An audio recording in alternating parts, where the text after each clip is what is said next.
S-400 के बाद भारत के पास आने वाला है एक और महाविनाशक हथियार। मिसाइल किलर से होगा चीन के हथियारों का खात्मा। अब S-500 नहीं बल्कि S-550 लेगा भारत। दोस्तों, भारत के पास अपने डिफेंस क्षेत्र को मजबूत करने के लिए S-400 मौजूद है, तो दूसरी तरफ चीन के पास भी यही हथियार पहले से मौजूद है। ऐसे में दोनों देशों के बीच पलड़ा टक्कर का है। लेकिन अब जो खबर आ रही है, जो संकेत मिल रहे हैं, उसके मुताबिक S-400 का अगली पीढ़ी का हथियार भारत को मिल सकता है। भारत सरकार के द्वारा लगातार रूस के साथ इस डील पर बात चल रही है। 6 दिसंबर को जब पुतिन भारत दौरे पर आए थे, तब भी इस डील को लेकर दोनों देशों के बीच बातचीत हुई थी। उसके कुछ ही दिन बाद रूस की ओर से भारत के लिए S-500 देने की बात कही गई थी। रूस ने कहा था कि रूस अगर किसी देश को S-500 बेचेगा तो उनमें भारत पहले नंबर पर होगा। लेकिन दोस्तों, अब रूस के द्वारा उस महाविनाशक हथियार को भी बना लिया गया है जो S-500 का भी एडवांस वर्जन है। ऐसे में भारत अब यही कोशिश करेगा कि क्यों S-500 को खरीदकर पैसा खराब किया जाए, बल्कि सीधे S-550 को ही खरीदा जाए और इसके लिए रूस के साथ डील करी जाए। दोस्तों, S-550 की क्या खूबियां हैं, यह कितना घातक है, इसके बारे में तो आपको वीडियो में विस्तार से बताएंगे। लेकिन इतना बता दें कि यह हथियार रूसी सेना की सेवा में उपस्थित हो चुका है। लगभग 10 सालों के कठिन परिश्रम के बाद रूस ने इस सीक्रेट हथियार को अपनी सेना में शामिल कर लिया है। रूस का यह मिशन, यह प्रोजेक्ट बहुत ही खुफिया रहा था और इसके बारे में किसी को भी जानकारी नहीं थी। दोस्तों, इस हथियार का पहले नाम नुडोल रखा गया था, जिसके बाद दोस्तों अब इस हथियार का निर्माण हो चुका है और सफल परीक्षण भी किया जा चुका है। यह कितना घातक है, इसके बारे में आपको डिटेल से बताएंगे। साथ ही आपको यह भी बताएंगे कि रूस के द्वारा इसको कहां पर तैनात किया गया है। वहीं दोस्तों, जैसा कि S-500 को लेकर रूस की ओर से कहा गया था कि जब वे अपनी सेना के लिए पूरी पूर्ति कर लेंगे तो इनको अन्य देशों को भी बेचेंगे, और यही काम रूस S-550 को लेकर भी करने वाला है। दोस्तों, रूस के इस हथियार के सामने अमेरिका और चीन के डिफेंस वेपन्स भी पानी भरते हैं। ऐसे में अब भारतीय पक्ष रूस के साथ इसे अपने देश में खरीदने की पुरजोर कोशिश कर रहा है, क्योंकि एक बार अगर ये भारत की धरती पर तैनात हो गया तो फिर भारत का आकाश मानो कवर करके ताला लगाकर बैठ जाएगा, जिसमें दुश्मन के हथियार तो क्या, परिंदा भी बिना मर्जी के पर नहीं मार सकेगा। दोस्तों, आपका इस पर क्या कहना है?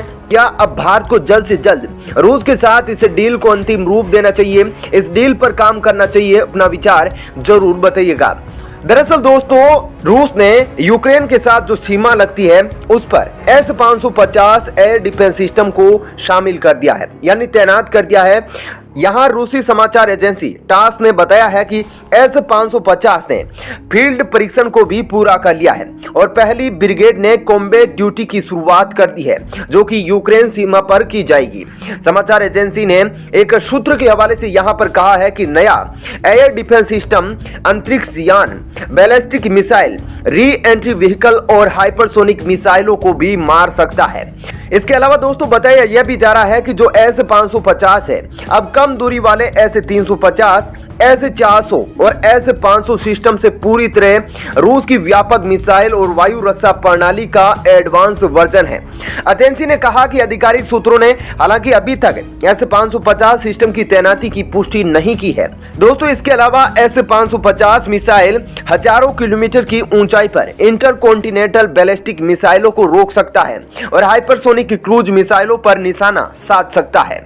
दोस्तों, राष्ट्रपति व्लादिमीर पुतिन ने इस महीने की शुरुआत में देश की रक्षा प्रतिष्ठान को रूसी सेना को S-350, S-500 और S-550 सिस्टम देने के लिए जल्दी करने को कहा था। यानी यूक्रेन के मसले पर और पश्चिमी देशों के साथ तनाव के बीच मिसाइल को युद्ध के लिए पूरी तरह तैयार अब कर लिया गया है। यूक्रेन की सीमा पर इसके अलावा रूस ने 1 लाख से अधिक सैनिक तैनात कर दिया है। यूक्रेन ने इस बात की भी आशंका जताई है कि रूस उस पर आक्रमण कर हमला करने की तैयारी कर रहा है। वहीं दोस्तों, रक्षा मंत्रालय के सूत्रों ने कहा कि S-550 एयर डिफेंस सिस्टम ने सफलतापूर्वक अपना परीक्षण पूरा कर लिया है। इस मिसाइल में इस्तेमाल तकनीक को अमेरिका और चीन के मुकाबले काफी बेहतर बनाया गया है। रूस के रक्षा मंत्री सर्गेई शोइगु ने पिछले महीने कहा था कि एंटी सैटेलाइट S-550 उन हथियार सिस्टम में से एक है जिन पर पुतिन ने तेजी से काम करने के लिए कहा था। एक अन्य न्यूज एजेंसी का कहना है कि S-550 दुनिया का पहला mobile special operation missile defence system बनने को तैयार है, जो इंटरकॉन्टिनेंटल रेंज की बैलिस्टिक मिसाइलों को प्रभावी ढंग से नष्ट करने में सक्षम है। इसे S-350 विथियाज, S-400 ट्रायम्फ और S-500 प्रोमेथस से जुड़े एयर डिफेंस सिस्टम के आधुनिकीकरण के रूप में देखा जा रहा है, जो कथित तौर पर अंतरिक्ष के पास भी हाइपरसोनिक मिसाइलों को नष्ट कर सकता है। मिसाइलें संभावित हमलों से बचाव के लिए रूस के आसमान को पूरी तरह से कवर कर सकती है। एक सूत्र ने कहा कि S-550 की क्षमता S-400 और S-500 के साथ ही US थर्ड और AEGIS एयर डिफेंस की तुलना में हथियारों को रोकने और अंतरिक्ष से हथियारों पर हमला करने से अधिक होगी। वहीं हाल ही की रूसी रिपोर्टों से पता चलता है कि S-550 एक सैटेलाइट किलर जैसा ही हथियार है, जिसे अब तक नूडोल के नाम से जाना जाता था। यह प्रोजेक्ट काफी गोपनीय रहा है। क्रेमलिन के समर्थन वाले इज़वेस्टिया अखबार ने कहा कि यह अब तक के सबसे गुप्त घरेलू स्तर पर बने हथियार प्रोग्राम में से एक है। एक रिपोर्ट से पता चलता है कि इसके निर्माण का काम लगभग 10 साल से भी अधिक समय से चल रहा था। यह उन टारगेट को भेज सकता है जो रूस के लिए अब तक मुश्किल साबित हुए हैं। साथ ही इससे बैलिस्टिक मिसाइल को भी तबाह किया जा सकता है। लंबे समय से इस कॉम्बैट सिस्टम को नूडोल कहकर पुकारा जाता था। विशेषज्ञ मानते हैं कि यह ठीक वही प्रणाली है जिसने 15 नवंबर को अपने पहले युद्ध परीक्षणों के दौरान अंतरिक्ष में एक सैटेलाइट को सफलतापूर्वक नष्ट कर दिया था।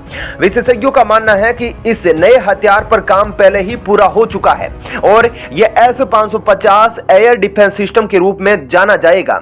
रक्षा मंत्री सर्गेई शोइगु ने नवंबर के परीक्षण से पहले व्यक्तिगत रूप से S-550 नाम की घोषणा कर दी थी।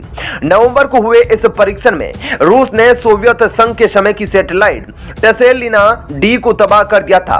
घटना के चलते अंतर्राष्ट्रीय अंतरिक्ष स्टेशन पर मौजूद अंतरिक्ष यात्री काफी डर गए थे। वहीं सैन्य विशेषज्ञ दिमित्री बोल्टनकोव ने पिछले महीने कहा था कि सबसे अधिक संभावना है कि नूडोल अनुसंधान और विकास परियोजना के तहत विकसित किया जा रहा प्रणाली का नाम S-550 रखा गया है। हालांकि अभी यह स्पष्ट नहीं है कि S-550 और नूडोल आपस में जुड़े हुए हैं या नहीं। ऐसा माना जाता है कि नूडोल एक शाइलो लॉन्चर का इस्तेमाल करता है, जबकि S-550 को मोबाइल कहा जाता है। S-550 A-135 एमूर A-235 नूडोल का मोबाइल फॉलोअप है। रूस ने नवंबर में अपने नए A-235 एंटी सैटेलाइट इंटरसेप्टर का परीक्षण करके भी पश्चिमी देशों को चिंतित जरूर कर दिया था। यह हथियार परमाणु हथियारों के साथ पृथ्वी की कक्षा से बाहर की चीजों को विस्फोट कर सकता है। ऐसे में दोस्तों, जिस प्रकार का उम्दा टेक्निक इसके अंदर लगाया गया है, साथ ही जिस प्रकार से यह घातक हथियार है, उसके भारत आने के बाद चीन और पाकिस्तान के लिए पसीने छूटना लाजमी है, क्योंकि रूस के अभी तक इस सीक्रेट हथियार का तोड़ किसी देश के पास नहीं है। जहां यह हथियार किसी भी प्रकार की मिसाइलें, बैलिस्टिक मिसाइल, सैटेलाइट, हाइपरसोनिक मिसाइलों, लड़ाकू विमानों को जो स्टेल्थ टेक्निक से लेक होते हैं, उनको भी मार गिरा सकता है और बहुत ही लंबी दूरी तक अपने टारगेट को हिट कर सकता है। ऐसे में अगर भारत रूस को इस डील पर राजी कर लेता है तो शायद दोनों देशों की दोस्ती को एक नए अध्याय के अंदर लिखा जाएगा। ऐसे में S-400 को लेकर भी अमेरिका जो बौखला रहा था, इसके बाद तो अमेरिका को हार्ट अटैक आना भी लाजमी है। दोनों देशों के बीच क्या इस डील को अंजाम दिया जाता है? आपका क्या मानना है? आप अपना विचार जरूर बताइएगा।